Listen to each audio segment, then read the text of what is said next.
pasture's starting to look pretty darn good. I think we're maybe only a week or so away from putting goats on it. So that's fun. Welcome back to the channel. I was thinking the other day, I realized it's been quite some time since I put a video out.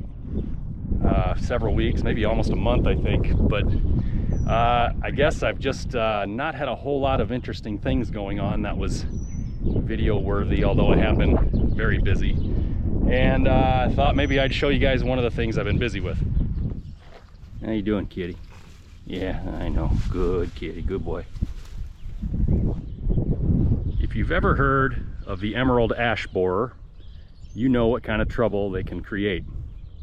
If you haven't, look up what they do and you will understand how they have become the bane of my existence, because they have killed all these ash trees.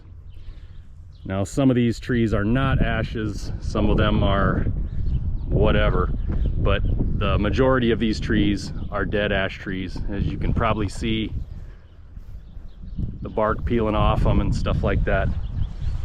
My initial count of dead ash trees on the property was something like 60. I had 3 up by the house, got those down a year or two ago, and I think about 55 or 57 or so back here. That's a lot of trees to cut down. The majority of them were about 18 to 24 inches, but some of them were big. I've got one over here that's probably 3 feet around at the base. So they're a problem to deal with. So that's what I've been doing. Making sure I've got a sharp chainsaw. Cutting trees down.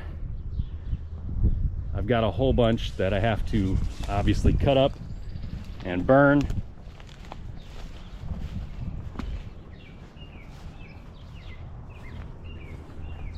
Yeah, this sucks.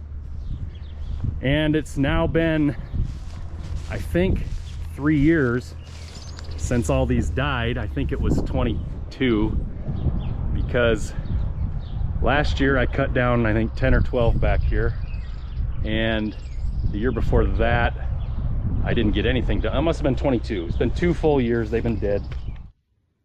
I lost track of what year it was there for a minute. Sorry about that. And they were starting to drop branches and lay against each other and like that, and yeah, it's just a mess. This one I cut down the other day, and you can see it was cracked and broken and leaning that way towards those trees and leaning against those, and very dangerous.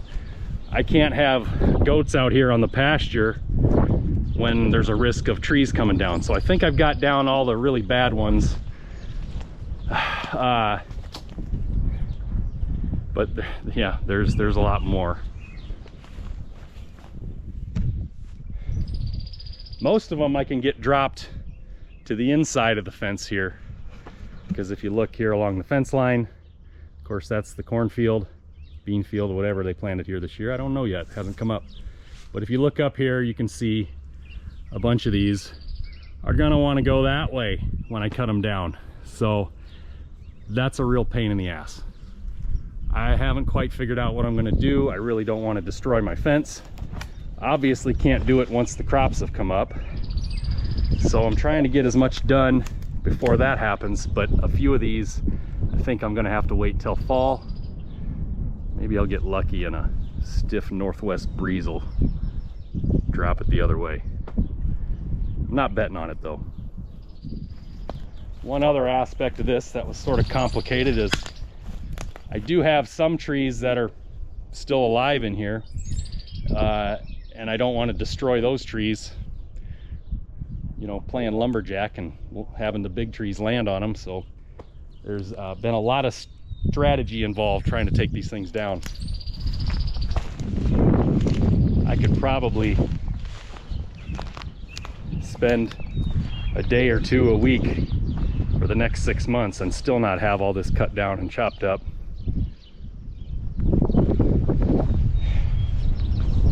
Just one guy, you know. starting to look a lot better over here on the northeast side.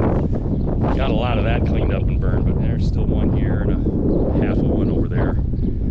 And then I have to just start working that way. But yeah, like I said, the big thing was to get the dangerous trees down so that hopefully no goats get killed. You know, that'd be bad. So this windbreak served a purpose. It broke the wind,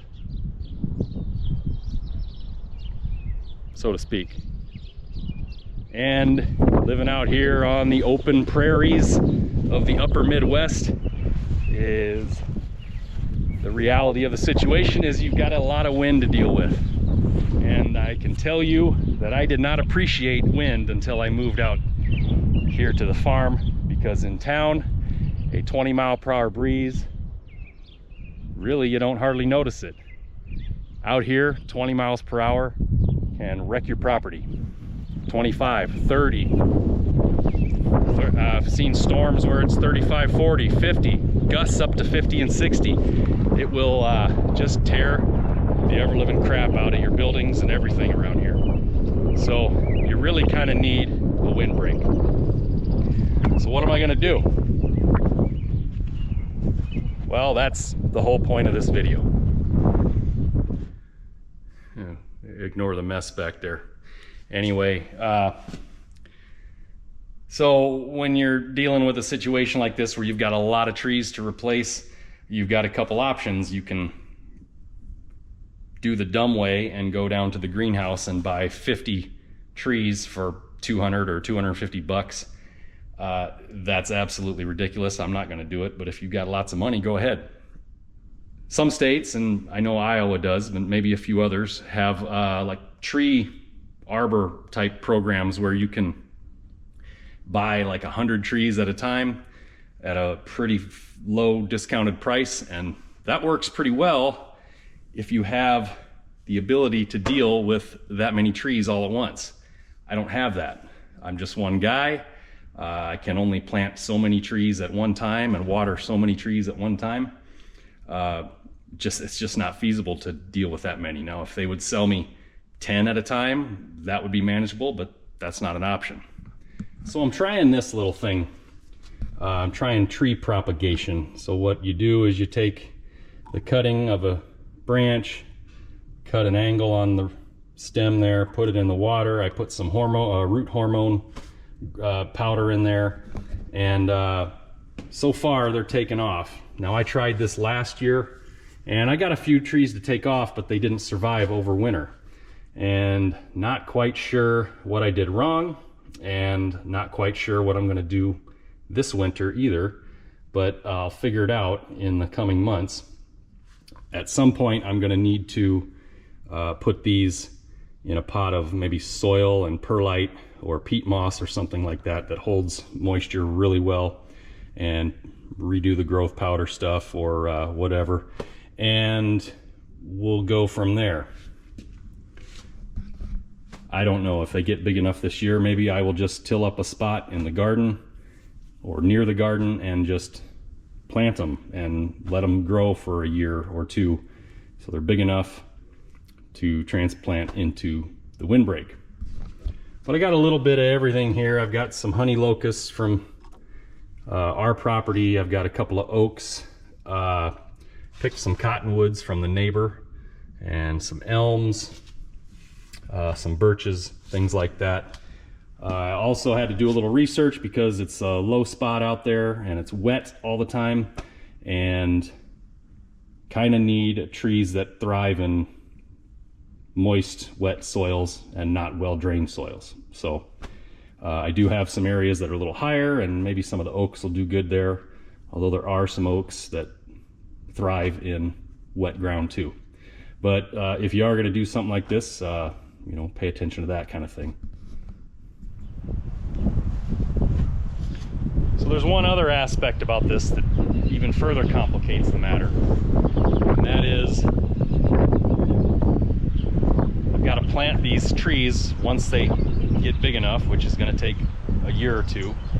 I've got to plant them in the windbreak, and I have to do it in a manner where the goats can't get to them. So I've got to take some of these panels probably and, you know, fence off that section for years. I mean, it's going to take, I don't know, several years, 4, 5, 6, 8, I don't know, until the trees are big enough that the goats can't destroy them.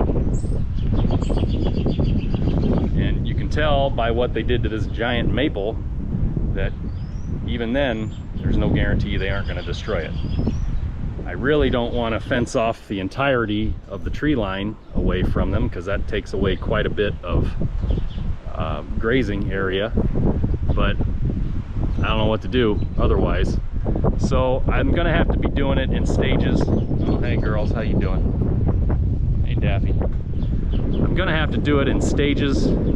This is a multi to many year project, and I would not be surprised if 10 years from now I'm still putting trees in the ground out there.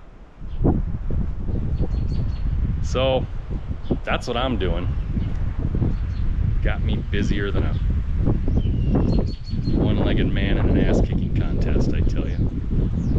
Yeah, so if you guys ever meet the guy that invented the emerald ash borer, punch him in the face for me and tell him to punch himself, because he deserves it. Anyhow, that's what I got for you today.